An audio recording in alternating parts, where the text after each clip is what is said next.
The idea is, I mean, just to try to get the essence of the most important things that we heard these 2 days, and the group here to transmit to the other practitioners what we think are the best practical advice to make this kind of projects work, and to motivate other people to keep working and to become more effective, okay? I know that everybody's very tired.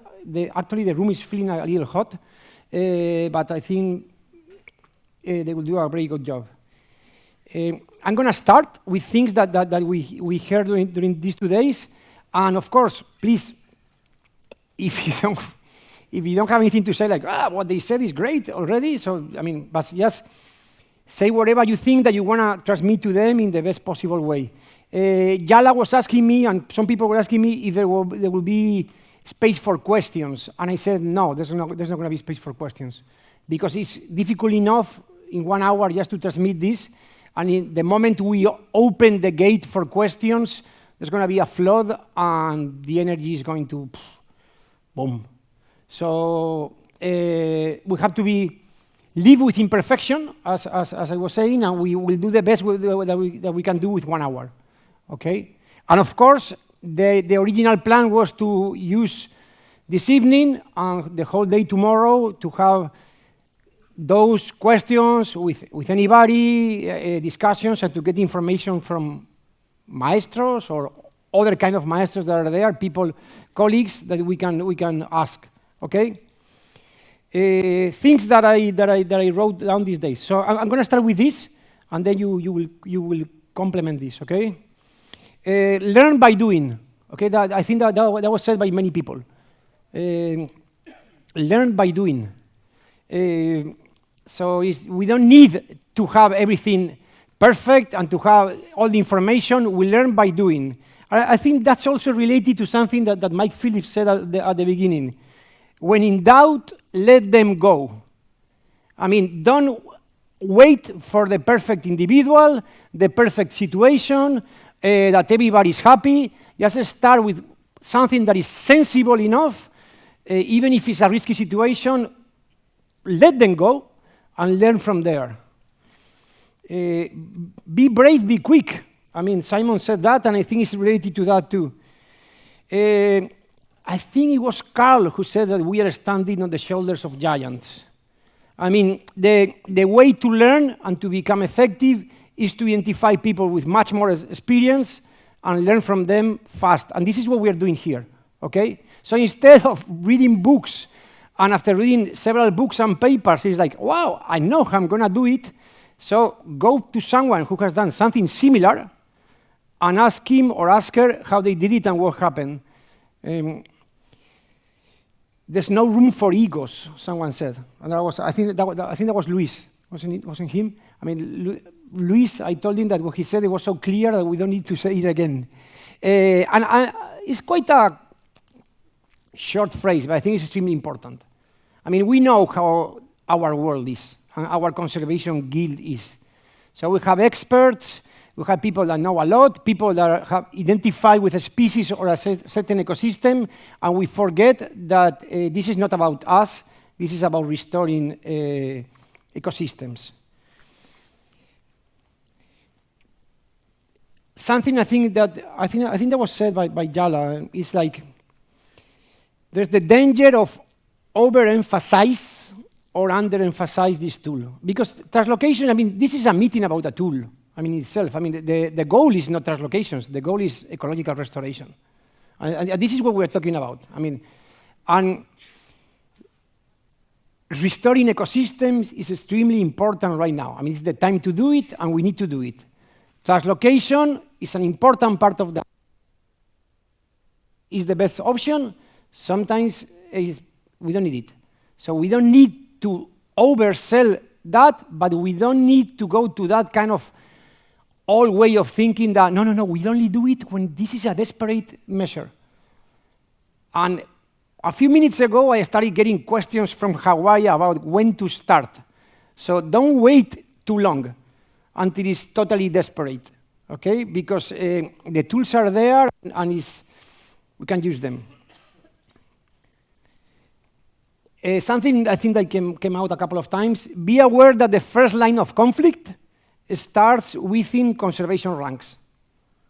So just don't be surprised by that, because that's the way the game is played normally. We call it egos or whatever, but I mean, there's going to be peers, colleagues that are going to oppose the use of these techniques. Sometimes they will be right, and we need to listen to them. But the fact that there are other conservationists opposing a translocation doesn't mean that it's wrong. It means that it's normal that there's opposition. We need to listen to that and see and evaluate if what we are doing makes sense or not. But as I think it was Jhala who said it in your recommendations at the end, in your conclusions, sometimes you don't even get to fight with or discuss with cattle ranchers or miners or business. We fight so much among ourselves that we waste all the energy there. So we need to manage that conflict because it's part of the work. So don't get surprised by that because it's part of the game. Don't let experts hijack the process. I think that's something that Luis also said. I mean, the fact that someone has been working with a species or with an ecosystem 30 years, I mean, I'm just quoting him, doesn't mean that he or she has more right or has the right opinion compared to someone who has been there 3 years or maybe less. And something important to take in account is that typically species specialists, people who know a lot about the ecology of the Iberian lynx or the ecology of the tiger or the ecology of jaguars, whatever, typically don't know much about reintroductions. So they start telling you how the reintroduction should be done, but they've never done it. So it's like one thing is someone who knows about the bearded vulture, and another person is someone who knows about GPS radio tracking. There are two different knowledge. And the practical knowledge of translocation, don't think that the best specialist on the species knows about that, because typically won't know about it. And he will be quite cautious and conservative about it. Be urgent. That was said by Mike, and I think someone else said it today. This is very important, because if we wait, it will be too late. Avoid a culture of fear. That's something that was said. Mistakes are part of the process. So this is also very related to learn by doing. I mean, and the animals always surprise you. I mean, we have a theory in our mind of how our species is going to behave, and two things are going to happen. They're going to behave in a different way, I mean, 100% guaranteed. And the other thing is there are individuals. And in every translocation, when we move 5 or 10 or 20 animals, there's one that is shy, the other that does something totally freakish, because they are individuals, they are not machines. So they do different things. So watch that and learn from the animals.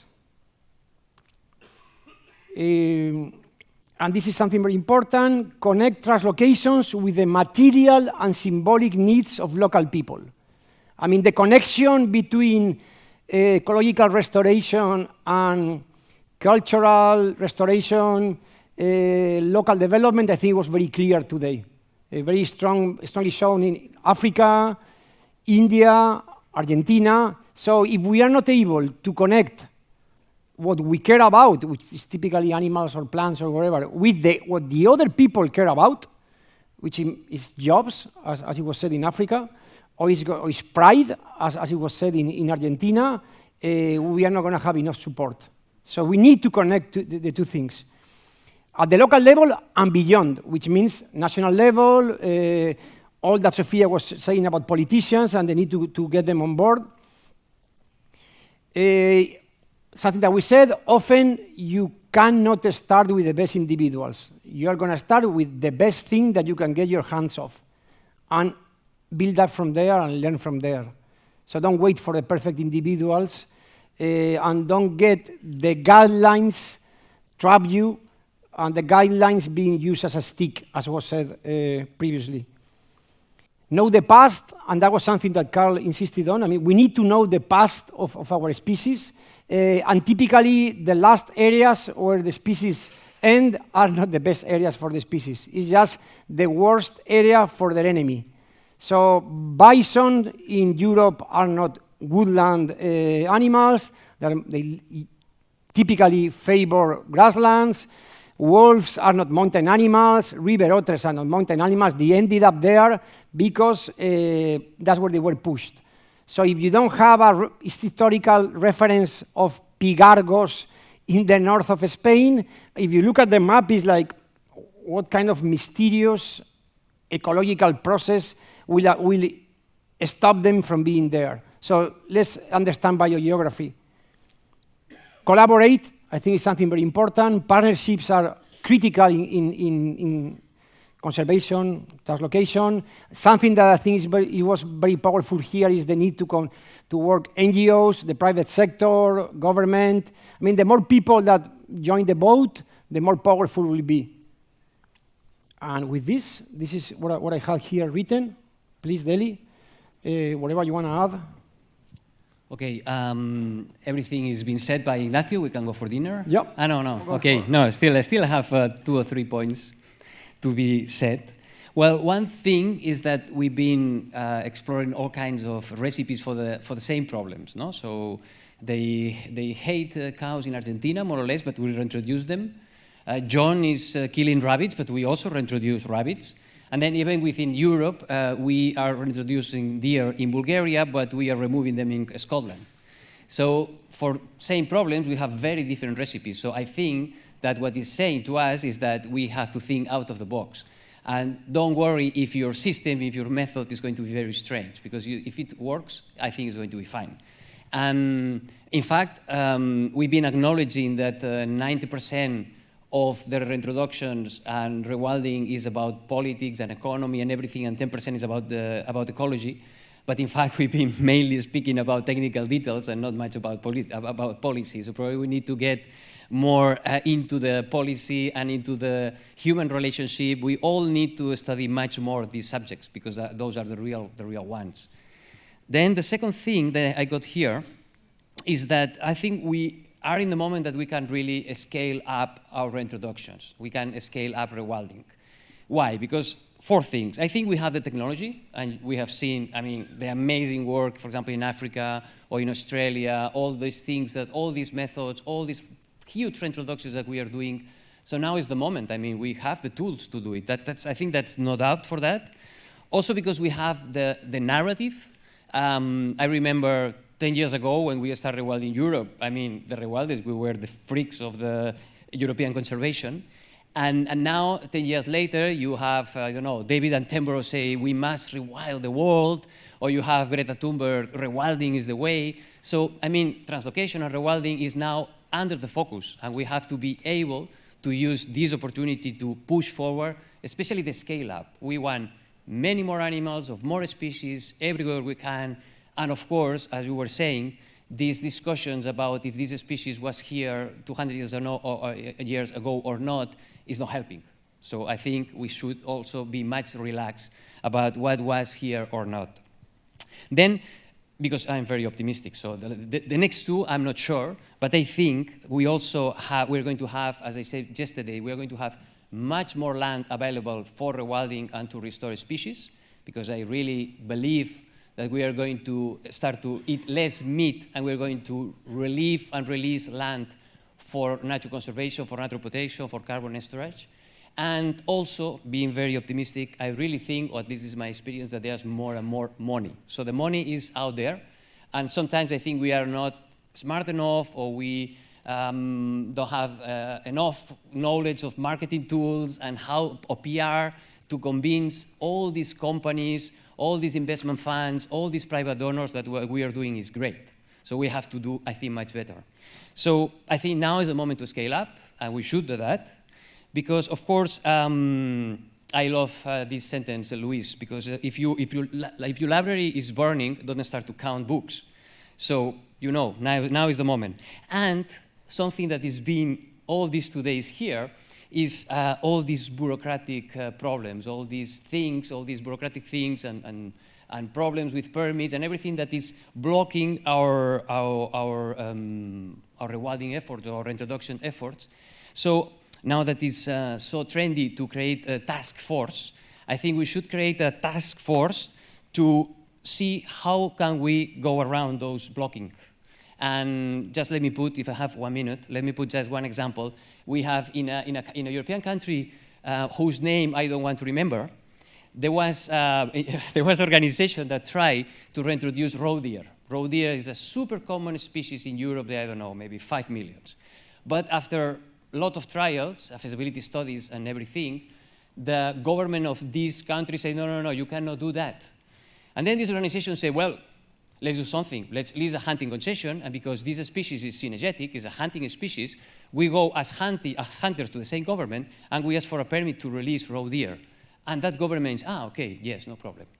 So be creative, and I think we have to create this task force to how to go around all these bureaucratic problems that I thought that Europe was the worst of the worst, and then I heard about these 9 permits to transport one animal from one state to the other, so I was quite impressed.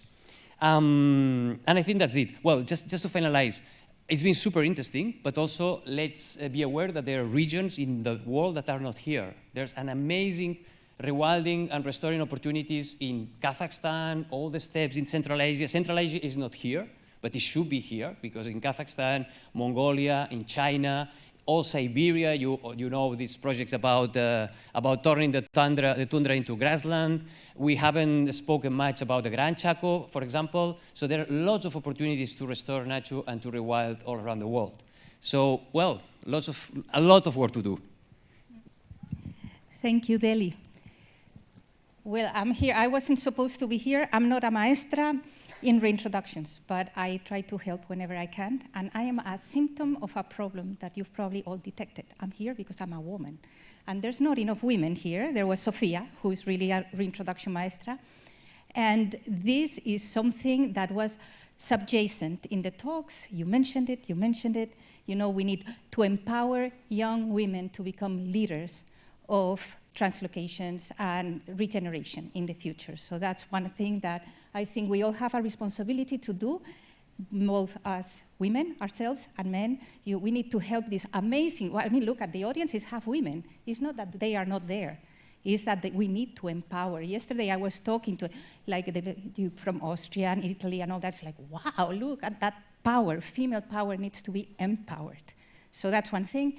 And the other is about we need to farm with the wild. We need to use regenerative agriculture as a tool to create this connectivity between natural areas. And we haven't heard much about that. We've seen a picture from Africa of some cows and wildlife together, and we really need to think more about how do we use our agrarian ecosystems to be part of the whole reintroduction and translocation efforts. So with that, thank you. For you.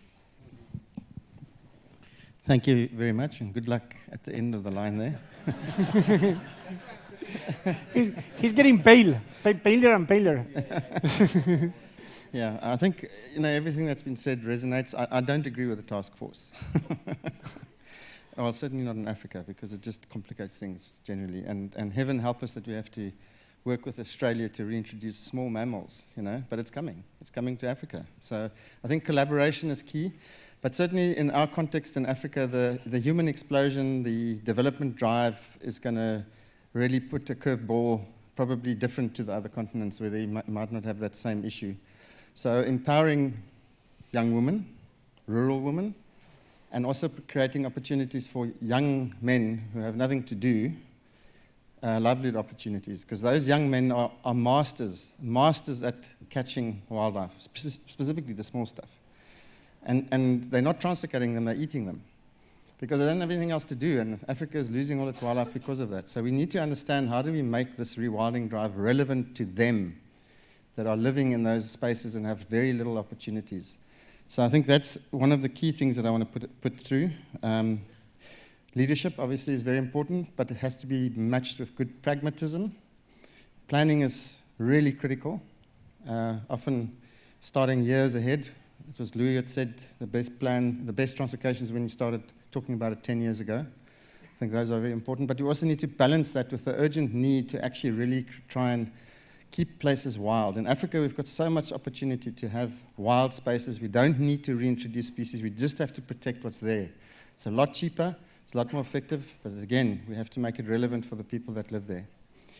And yeah, lastly, I just want to say you have to have a good dose of self-evaluation. You mustn't be scared to question yourself if you're in those positions, and work with other people that know more than you do. Thank you. Thank you. Okay, so what I would like to add is that all of us, I think, we agree that politics and politicians are very important to put all these rewilding or reintroduction strategies into the agenda, the international agenda. Deli already said something about this. But I think that we need to figure out and discuss more on how to do it. Because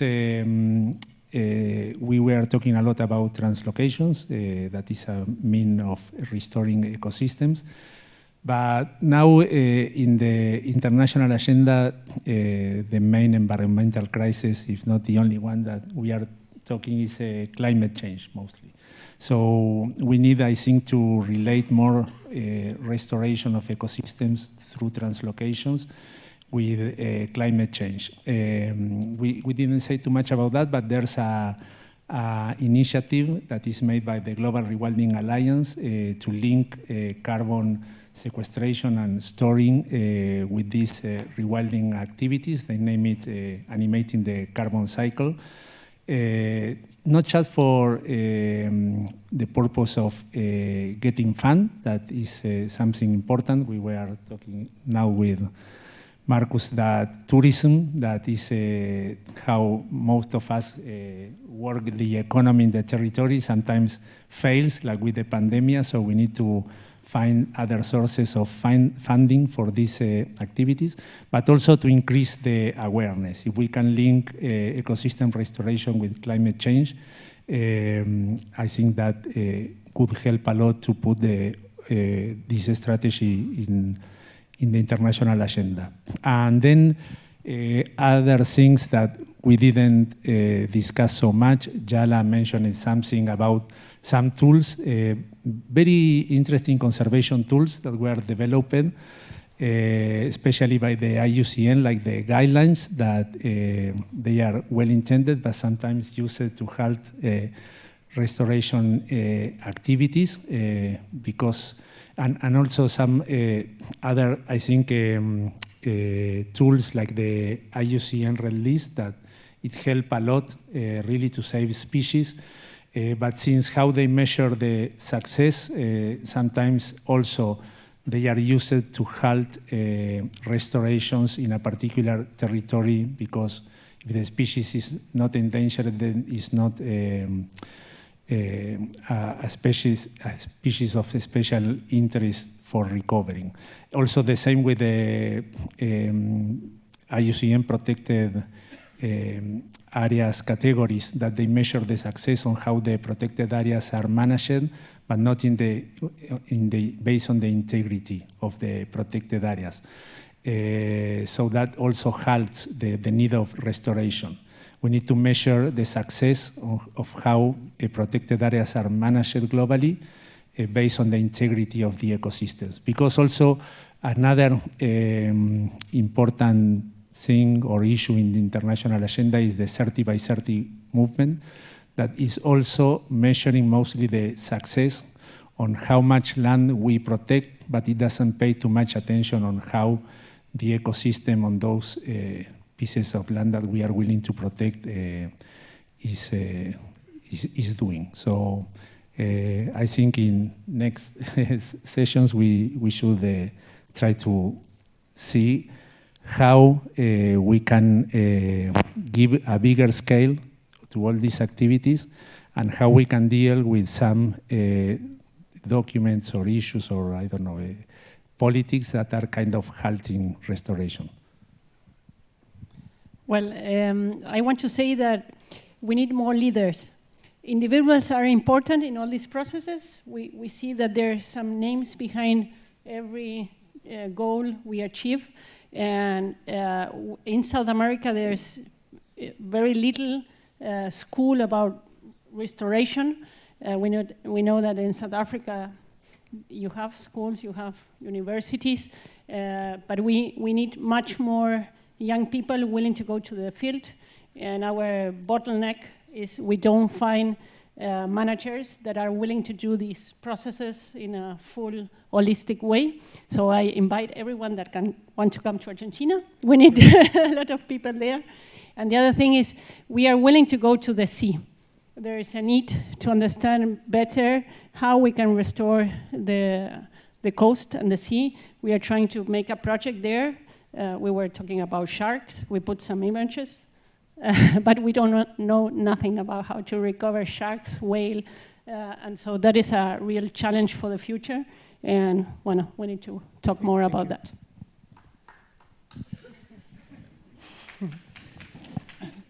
Thank you very much.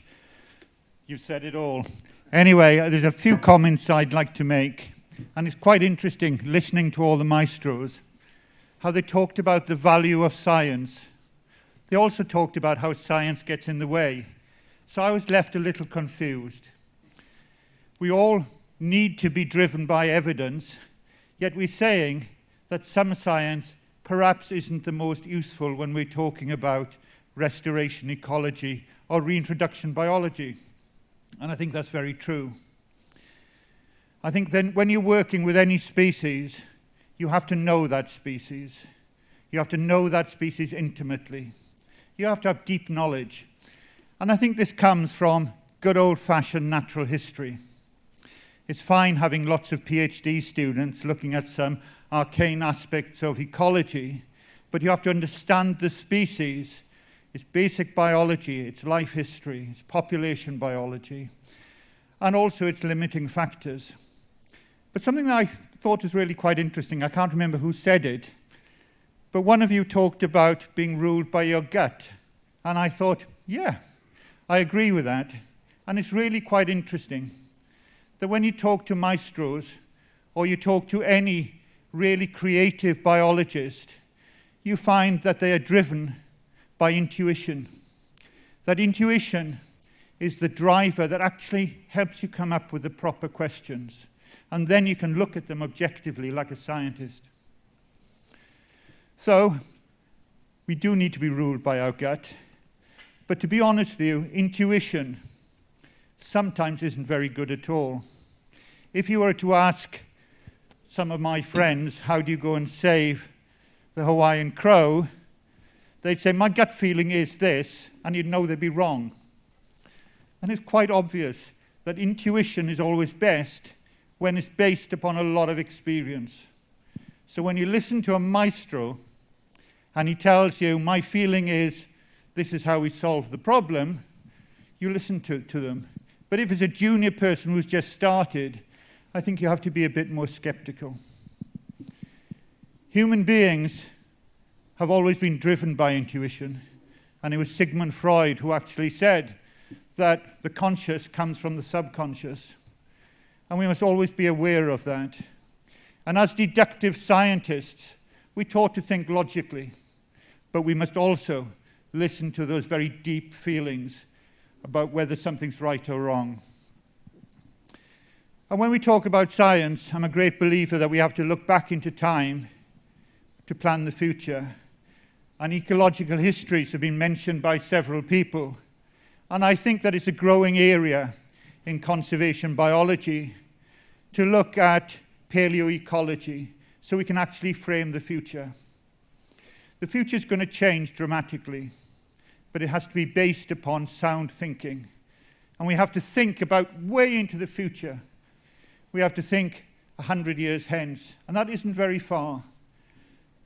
A number of years ago, I was talking to my colleagues in Mauritius, and we were talking about planning, and I said, well, we really need to be thinking 100 years in the future. And they said, 100 years? Nobody can think 100 years. And I thought about it, and I said, well, actually, I've been around 40, so I've already been around for 4/10 of that period. So it isn't that long when you think about it. And the world is changing quickly, so we do need to have those visions. We've heard a lot about bureaucracy. My God. It's a real pain when you're trying to do good. But of course, the bureaucracy is there because in the past, people have abused the laws or done things inappropriately. And in my career, I've come across all sorts of bureaucracy and small-minded people. And my solution has always been never ask permission, just seek forgiveness. And it works very well. I'm not suggesting that anyone breaks the law, but you've got to find ways of getting around some of the obstacles that are there. Anyway, I think I've said a bit too much. I've really, really enjoyed this conference, and I'm going to go away feeling hugely energized. I've heard about all these wonderful, wonderful projects. And I've heard about huge rewilding projects. But we must never forget some of the most imperiled species on this planet. There are loads of species that are down to the last few individuals. And we haven't got time to save them by rewilding or just preserving habitats. So they need a lot of intensive care. And this is something which I think we need to embrace. We need to embrace the whole notion of looking after animals in the wild long term. While habitats are compromised, there are some species that are going to need long-term care if we want to keep them. And we heard the wonderful examples from Australia with all those small mammals there that are imperiled. And they're only going to survive in fenced reserves. So that's saying we really do need to start thinking about how we can manage species long-term. And this needs to be in our thoughts. We're very happy to breed species in captivity long-term. That's not the answer. The answer is getting them out in the wild and to manage them in the wild. Anyway, I could go on, and I think I better stop there. But thank you all very much, and thank you for inspiring us. Thank you.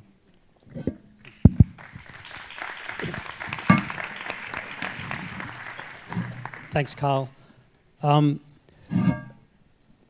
When I was asked to appear again, I thought, okay, I'll draw a list of things I've learnt that are similar across all these places and experts, and things that are different. And the similarities were much more than the differences. The differences are interesting and important as well. So I've come away feeling the work that we're doing in Australia is part of a global community, a global conservation effort that's very important, that has a sort of broadly similar set of issues, that is improving as it goes, is learning by doing. And I too have come away inspired and enlightened, and I look forward to working as part of a global community within my team and with the people I've met here. So thank you, and thanks Ignacio. Thank you, Jan.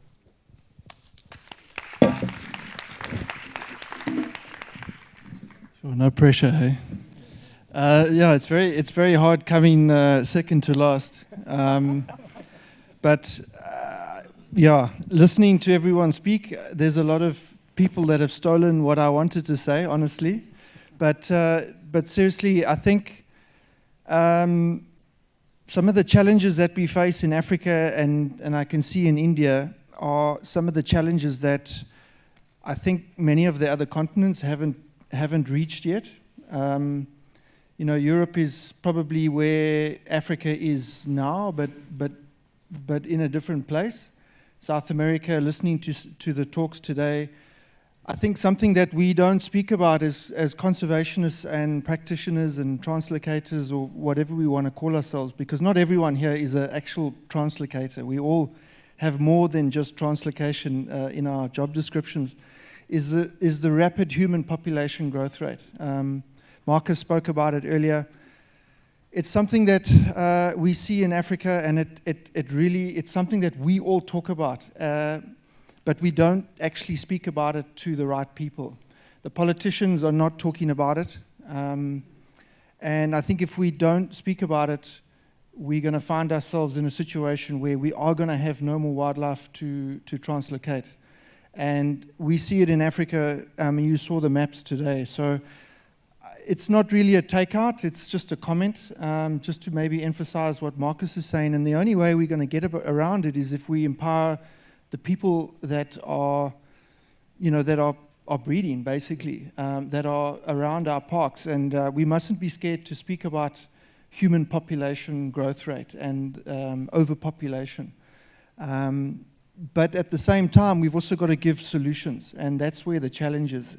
Conflict is one thing, but we have to, because fences don't really work.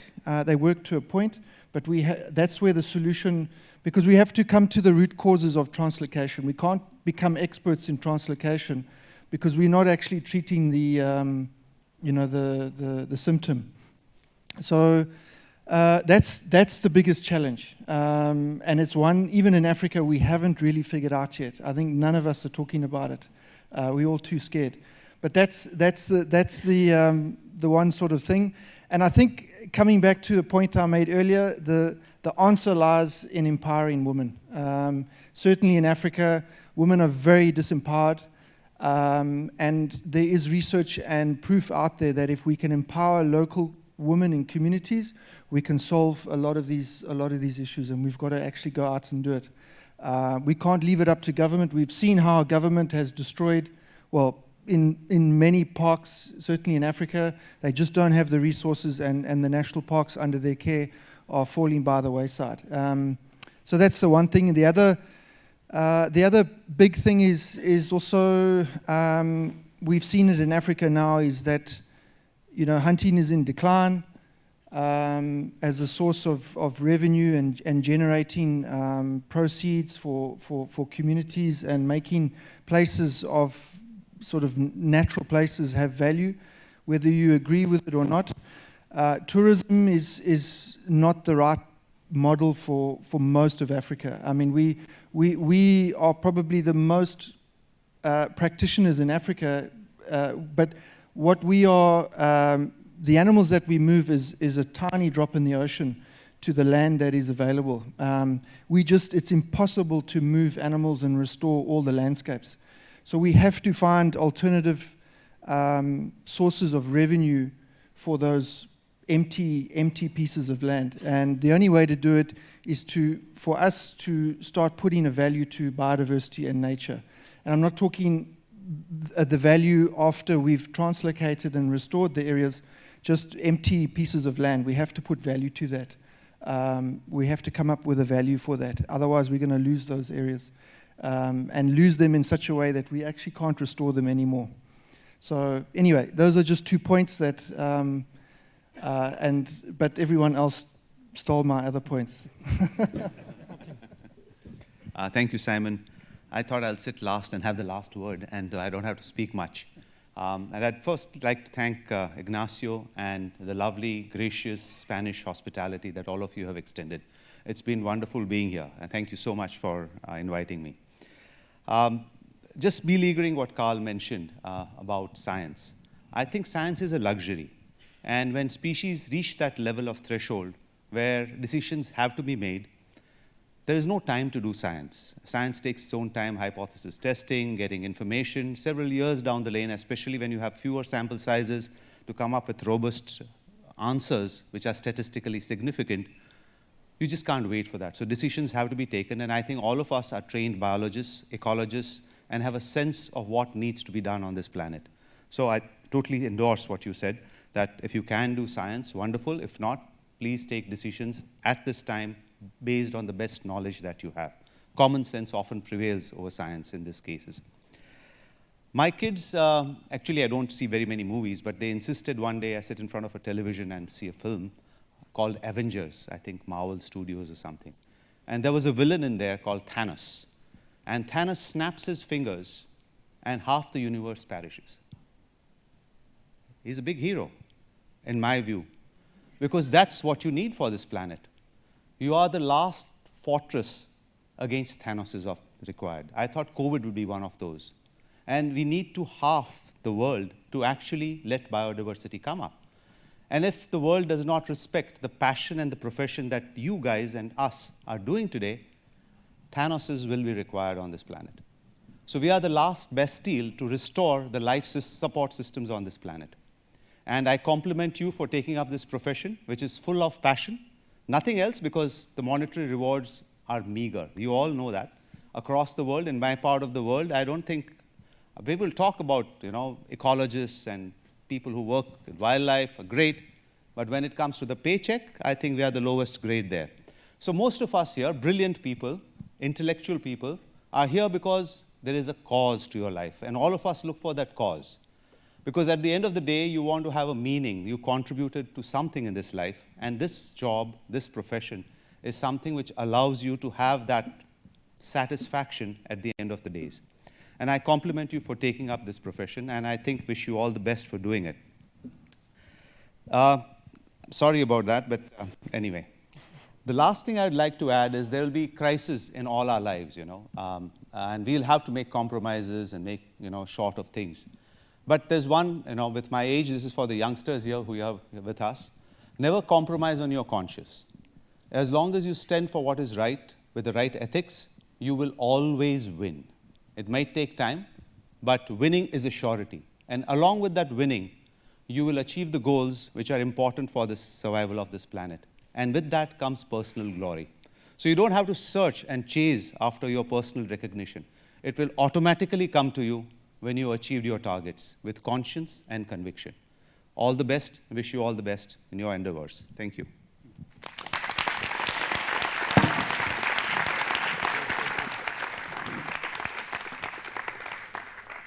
Okay, as I said, I apologize for not allowing space for comments and questions, because I know that then if we open the gate, we will never end, and then the energy will go down. So I apologize, because I know it's a difficult decision, but this is about taking decisions, okay? Managing things. First of all, the meeting hasn't finished. This is very important. We are not ending the meeting. We are ending the presentations. Okay? We have tonight. Tonight is very important to share ideas, but and I think it's very connected to what Jhala was saying. It's about celebrate. We often don't take the time to celebrate our job and the things we do, and I think we have an opportunity today, which means a free bar. That's an excellent excuse for celebration.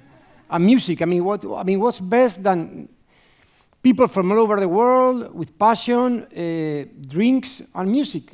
So just let's use it. And that's part of the meeting. That's totally an integral part of the meeting. So we're in the middle of the meeting right now, okay? Second, I want to thank you. We are all tired.